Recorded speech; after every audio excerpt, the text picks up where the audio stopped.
books that we have read this year and tell about the book and tell how it has inspired us.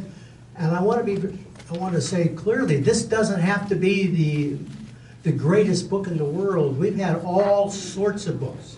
We've had children's books. We've had, I gave one on motorcycles one time. I even forgot the name of that. Anyway, but more about a father and his son. Anyway, so today we're going to take a look at some books that we've read, and I'm sure the saints will come marching in here shortly, but I want to discuss, first of all, David, tell us, well, next week we're going to do the same thing, so if you don't have a book with you today, have one next week, and if you have one this week, and you want to have another one next week, we see what we can do. But David, tell us what's going to happen in January. Okay, we're going to start reading our way through Jack LaBanche's collection of essays that's just come out, and we're going to start reading our way through Jack LaBanche's essays, and we'll begin with the reflections of Jim Walters and myself, and then probably his own reflections toward the end of the book about his own life. And then there are many, many different topics he handles, and Ron Graybill has agreed to do the chapter entitled, Was Ellen White a Fraud? I think that's a good chapter. There's another one on, Is the Scientific Method appropriate for religious knowledge? And there are those on abortion and euthanasia and things like that. So I think it will be fine. There's no need to buy the book because we will bring some to you next week. Good.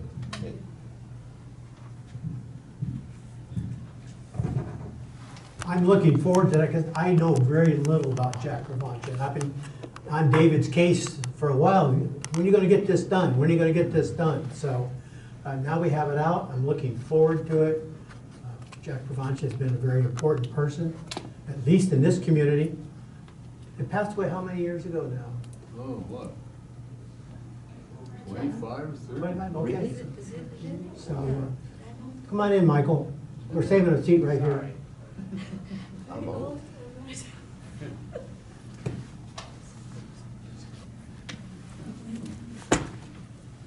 Okay, all right. Born in 1920, he died when he was 86. What would that be? 2006, that's it. 2006. He was Okay. born in 1920 and he died in, I just said, 2006. yeah. Well, I knew he died after we moved here, so appreciate that. Okay, I'm going to say who wants to start, and going to give you a chance to talk about your book. So I'll start. you want to start? Yes. I have a very exciting book. I've enjoyed. Well, you've got to come up front here. Why? Okay. Because you look so good. Hey, don't do that to me. Who's running the show, Bennett? All right. Well, this is one of my favorite books. Okay. And some of you know that my studies are in political science, and I really think of Is the microphone on? Oh, I don't know. Is it? no. You have to start all over again. I have a PhD in political science, public policy, and American government, and I really enjoy looking at how our political decisions change our lives. And so I find religion to be a very political thing as far as governing our lives. So if you define politics. So my friend Gary Chartier suggested Marcus Borg's book called Conflict, Holiness, and Politics and Teachings of Jesus.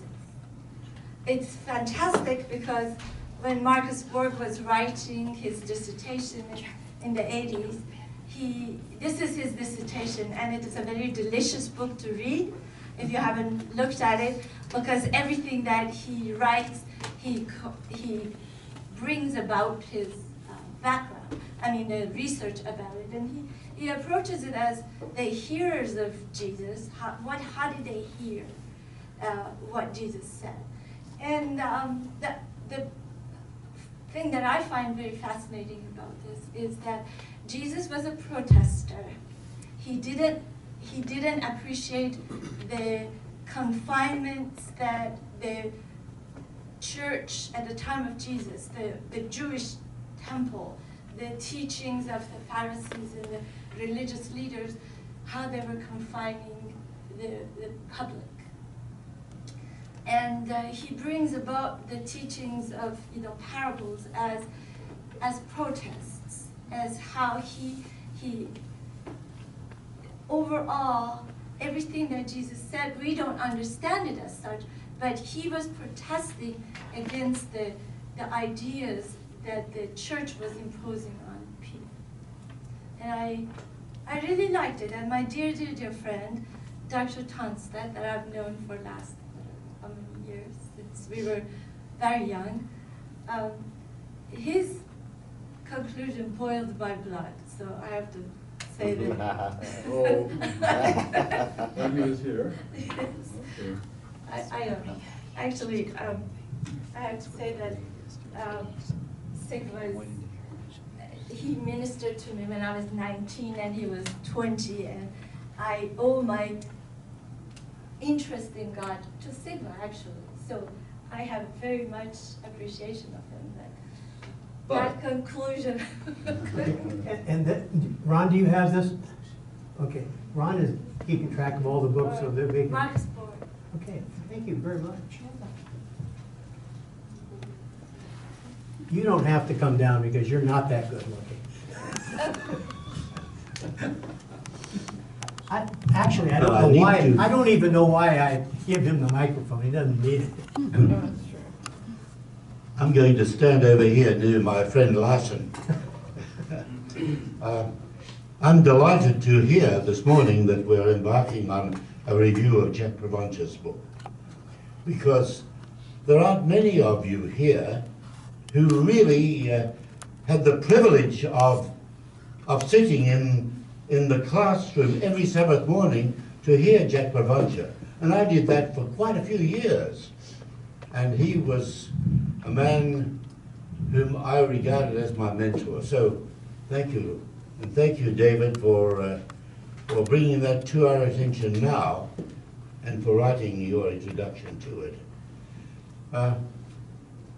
This is a book, The Kingdom Triangle by J.P. Moreland. I need to tell you who Moreland was. J.P. Moreland is today professor of philosophy at Biola University. He got his doctorate in philosophy at USC, studying under the man for whom that he regarded as his mentor, and that is Dallas Willard. Now, I hope most of you have met Dallas Willard. He's been an inspiring author for me. I've read more than one of his books, and deeply spiritual, but also deeply scholarly. And Moreland is a disciple of Dallas Willard. Anyway, this book, The Kingdom Triangle, refers to three emphases in Christian faith that Moreland regards as critical to the survival and the prospering of Christianity in the world. The first is the surrender of science and scholarship to naturalism. Naturalism is simply the attitude to reality and physical and chemical laws which rule out God. And everything that we see and experience has to be explained naturally. And Moreland destroys that assumption. The second thing was renovation of the soul. Now that's another thing. He attacks in that section of the book the current ascendancy of postmodernism. And that's a complex subject I won't get into now. But you know what it is, and it takes a man of considerable philosophic resources to deal with postmodernism adequately. And finally, the third section of the book deals with what he refers to as the rediscovery of the miraculous in Christendom. And those of you who've been here for a while know that I have brought to your attention the reawakening of the charismatic emphasis in the Christian church worldwide. And J.P. Moreland, no simple-minded scholar, has found himself to be allied with the Vineyard movement, and he is very much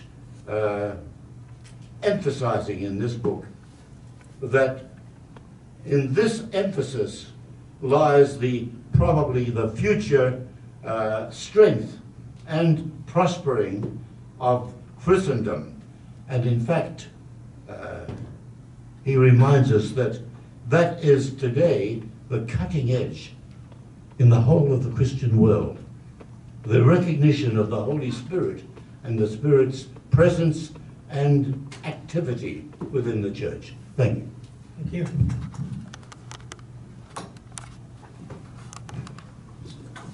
Well, I'll give one of my books now.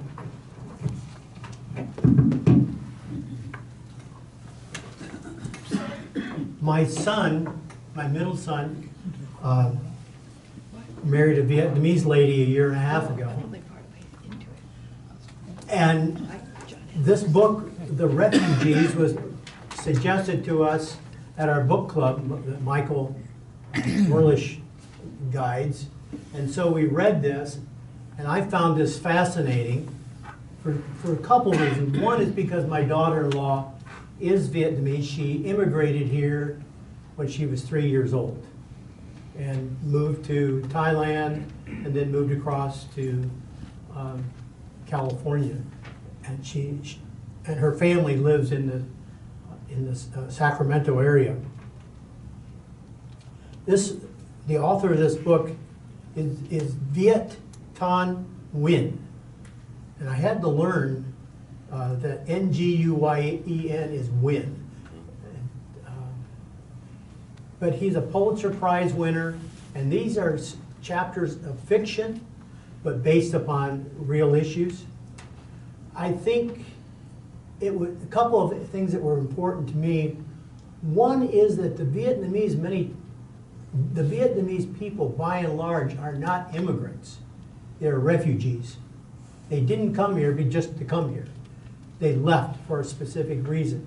And in the case of many, some of the Vietnamese refugees are second-generation refugees because they had to move out of the north after World War II when the French were in French Indochina.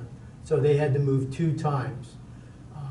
And so Nguyen is a Pulitzer Prize winner. He's written several other books this is not the Pulitzer Prize book, but The Sympathizer.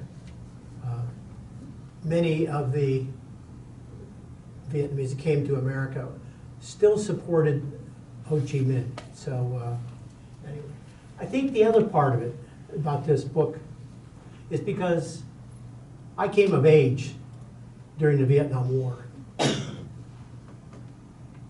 And of course, we know that towards the end it got quite messy here in the United States, protests going everywhere. 58,000 American soldiers died. I have a hard time going to the monument in Washington, D.C. because I know names on that list. But one of the things that I didn't realize, but over 1 million Vietnamese died in this war. 1 million. And we kind of just, that's a lot of people. And so I would recommend this book, but I'm starting to read some of his other books as well. I think he's at USC, if I'm not correct. So anyway, The Refugees by Viet Thanh Nguyen.